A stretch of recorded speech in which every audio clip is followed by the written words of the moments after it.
We all have those horror movie subgenres that we always will want to watch even if the movie is complete crap. Well, cabin in the woods horror movies are one of my favorite subgenres in horror movies and find them a guilty pleasure of mine. They definitely aren't all Oscar worthy, but are still a good time if you watch them looking for an entertainment factor. This list here is going to be 11 cabin in the woods horror movies that I would recommend to lovers of the genre to watch if they haven't yet already. They range from classics such as Friday the 13th to movies about mutant killer beavers. There will be no spoilers in this video, so you do not have to worry about anything being ruined. With that being said, here we go. Number 11. Cabin in the Woods. 2011. Wouldn't be a cabin in the woods horror list without including the movie with the same name as the title. In this classic, 5 college friends head off for a weekend at a secluded cabin in the woods. They arrive to find they are quite isolated with no means of communicating with the outside world, and in usual horror movie fashion, they don't have any service on their phones. When the cellar door flings itself open, they of course go down to investigate. They find an odd assortment of relics and curios in the basement, but when one of the women, Dana, reads from a book, she awakens a family of deadly zombie killers. However, there's far more going on than meets the eye. Throughout the film, we learn of a private corporation that is pulling all of the strings behind the monsters at the cabin, and they think they are doing it for the betterment of the world. But are they really? Number 10. Cabin Fever. 2002. In another cabin classic, college friends Paul, Karen, Bert, Marcy and Jeff rent an isolated cabin in the woods to spend a week together and get away after brutal final exams. When they arrive, a man contaminated with a weird disease asks them for help, but they panic and burn the man alive, who falls into the water reservoir and dies shortly thereafter. The whole group, except Karen, makes a pact to drink only beer the rest of the week without knowing where the dead body is. When Karen drinks tap water and gets the disease, the group begins their journey to hell. The flesh-eating virus in the water pretty much turns whoever drinks it into zombies, and there is only one way to beat them: kill them. Number 9. Friday the 13th. 2009. Arguably, one of the most original cabin in the woods horror movies or franchises is Friday the 13th, starring the famous Jason Voorhees.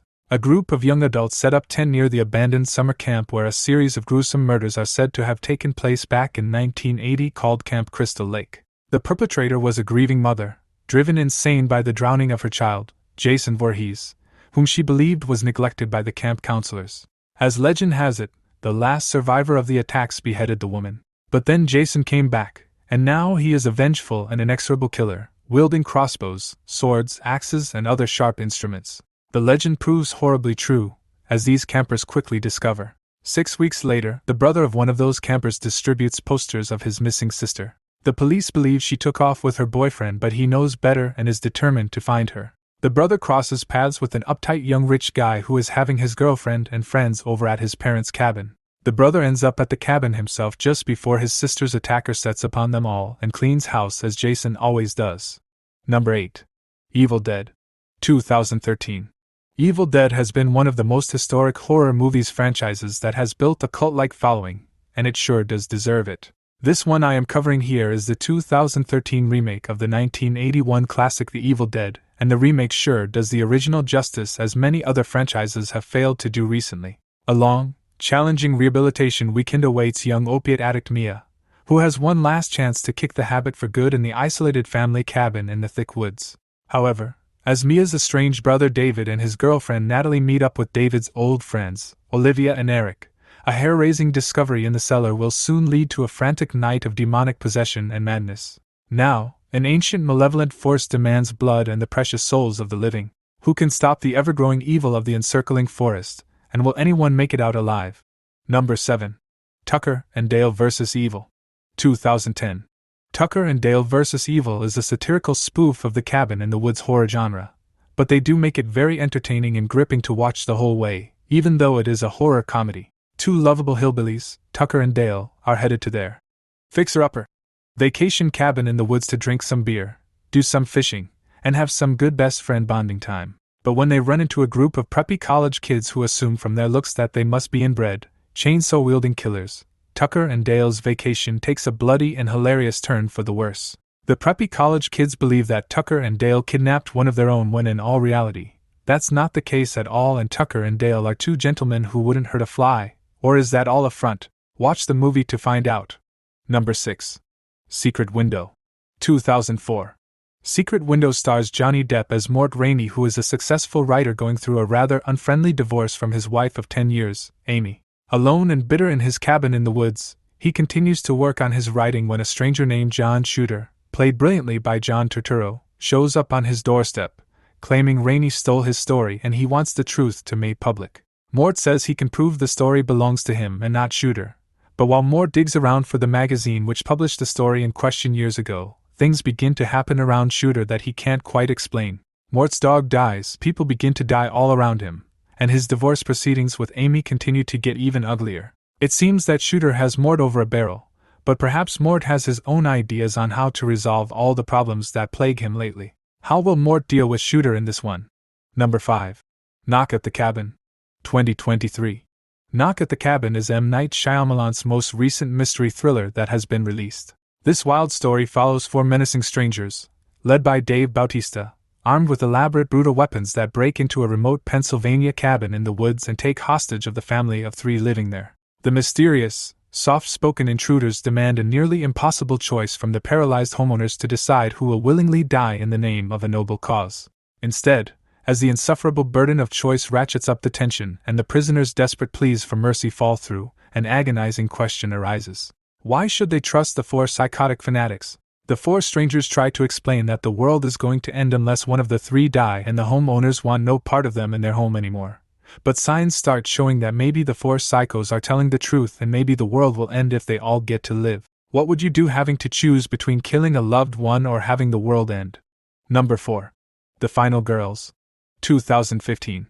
The Final Girls is almost another satire on Friday the 13th and Jason Voorhees, but provides its own unique twist that makes the story really gripping. When Max, played by Tisa Farmiga, and her friends reluctantly attend a tribute screening of an infamous 80s slasher film that starred Max's late mother, they are accidentally sucked into the movie screen of the theater as a fire breaks out. They soon realize they are trapped inside the cult classic movie and must team up with the fictional and ill-fated camp bloodbath counselors, including Max's mom as the shy scream queen, to battle the film's machete-wielding, masked killer. Safe to say the camp being called Camp Bloodbath and a machete-wielding killer is almost gimmick infringement, but I love it. With the body count rising in scene after iconic scene, who will be the final girls left standing and live to escape this film? Or will they be stuck in the film forever? I mean, Max might be okay with that considering she would get more time with her mother, but being hunted 24/7 by a deranged killer doesn't sound too enticing either. Number 3. Zombeavers. 2014.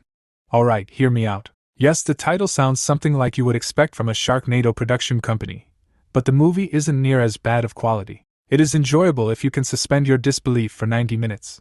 In this comedy horror, 2 reckless truck drivers transporting toxic chemical products hit a deer on the road and one barrel falls off in the river and is carried to a beaver's dam. The college mates Mary, Zoe and Jen travel to a cabin nearby the dam that belongs to Mary's and Mern Gregor's son. They swim in the lake and unsuccessfully seek a beaver at the dam, however they stumble with a bear and the hunter Smith saves them. During the night, their boyfriends Sam, Tommy and Buck arrive at the cabin and Mary and Zoe get it on with their men while Jen has an argument with her unfaithful boyfriend. When Jen goes to the bathroom, she is attacked by a beaver but Tommy kills the animal that appears to have rabies. The next morning, the group goes swimming in the lake where they are attacked by zombeavers. Will they succeed to escape? Not going to be as easy as you would think. Number 2. The Lodge. 2019.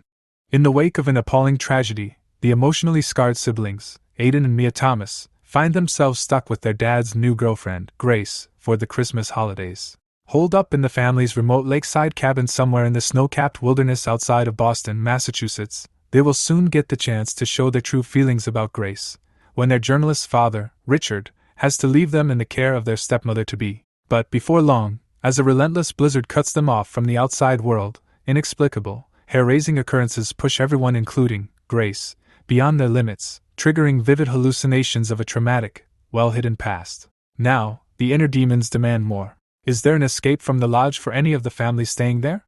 Number 1. All the Boys Love Mandy Lane. 2006. At a southern Texas high school, Mandy Lane is a popular outsider that is new to the school district. Her fellow student, Dylan, invites her to a party at his cabin in the woods for the weekend and Mandy is hesitant to go at first, but eventually agrees when she thinks to herself that she wants to make new friends.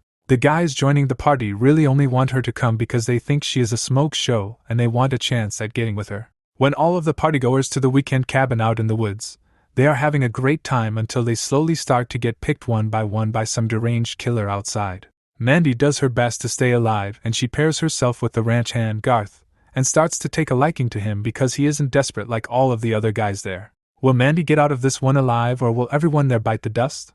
That concludes this list of 11 of my favorite cabin in the woods movies.